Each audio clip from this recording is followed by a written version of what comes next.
significant move against the erosion of democratic principles, concerned citizens and organizations have released a charge sheet titled "We the People of India versus Government of India." This document highlights the ruling party's alleged systematic assault on parliamentary democracy. The charge sheet was released in an online press conference on February 9th, outlining 8 charges against the government, accusing it of undermining parliamentary processes and laws to consolidate power.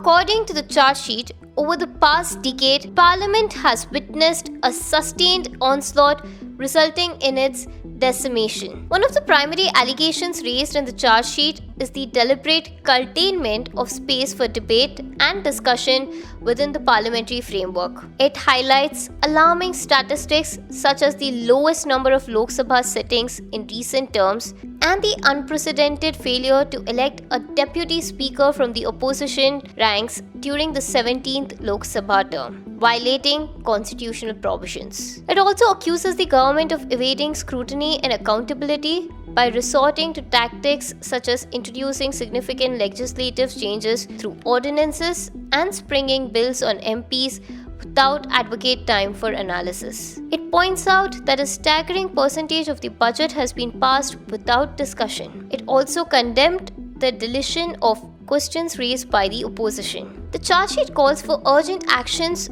to restore the integrity of democratic institutions. Like, comment and subscribe to Daily Salar Digital for more such updates.